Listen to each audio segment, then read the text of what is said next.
V Kunhikrishnan ഉന്നയിച്ച fund തിരിമറി വിഷയങ്ങളെ പൊതുസമൂഹത്തിന് മുന്നിൽ വിശദീകരിച്ച് വഷളാക്കേണ്ടെന്ന തീരുമാനത്തിൽ CPM. പ്രശ്നം പ്രാദേശിക വിഷയം മാത്രമാണെന്നാണ് സംസ്ഥാന സെക്രട്ടറി MV ഗോവിന്ദന്റെ പ്രതികരണം. അതിനിടെ RSP നേതാവ് ഷിബു ബേബി ജോൺ പയ്യന്നൂരിലെ വീട്ടിലെത്തി വി കുഞ്ഞികൃഷ്ണനുമായി കൂടിക്കാഴ്ച നടത്തി.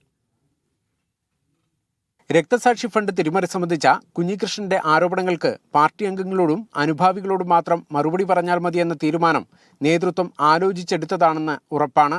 പൊതുജനമധ്യത്തിൽ വിഷയം സജീവമാക്കി നിർത്താൻ CPM ആഗ്രഹിക്കാത്തതാണ് നിലപാടിന് കാരണം. ആരോപണങ്ങളും മറുപടിയും തുടർന്നാൽ കൂടുതൽ പ്രതിസന്ധിയാകാൻ സാധ്യതയുണ്ടെന്നാണ് നേതൃത്വത്തിന്റെ വിലയിരുത്തൽ. മാധ്യമങ്ങളിലൂടെയുള്ള മറുപടി തുടരില്ലെന്നാണ് നേതാക്കന്മാരുടെ വാക്കുകളിൽ നിന്ന് മനസ്സിലാകുന്നത്. അതെല്ലാം നേരത്തെ പറഞ്ഞു കഴിഞ്ഞാണ്. ഒരു ദേശീയ പ്രശ്നം നോക്കണ്ട പയ്യന്നൂർ ഫണ്ട് അതിന് വേണ്ടി നിങ്ങൾ ക്ഷമിക്കണ്ട. ഏത് വാർത്ത വേണ്ടത്? ഇത് നിങ്ങൾ വിചാരിക്കുന്ന പോലെ ഒരു ദേശീയ വാർത്തയാക്കാനില്ല, അതിനില്ല. CPM നേതൃത്വത്തെ പ്രതിസന്ധിയിലാക്കിയ കുഞ്ഞികൃഷ്ണനെ UDF നേതാവായ ഷിബു ബേബി ജോൺ ഇന്ന് വീട്ടിലെത്തി കണ്ടു. അടുത്തിടെ CPM വിട്ട് RSPയിലെത്തിയ BN ഹസ്കറിനൊപ്പം നടത്തിയ സന്ദർശനത്തിന് രാഷ്ട്രീയ ലക്ഷ്യമില്ലെന്നാണ് ഷിബുവിന്റെ മറുപടി.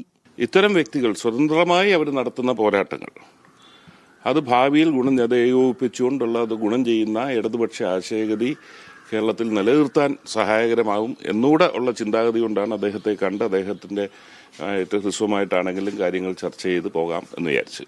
മറ്റൊരു പാർട്ടിയിലേക്കില്ലെന്ന മുഖവുരയോടെയാണ് സന്ദർശനത്തെക്കുറിച്ച് കുഞ്ഞികൃഷ്ണൻ പ്രതികരിച്ചത്. ഒരു രാഷ്ട്രീയ പാർട്ടിയിലേക്കും പോകാൻ ഞാൻ ഉദ്ദേശിക്കുന്നില്ല.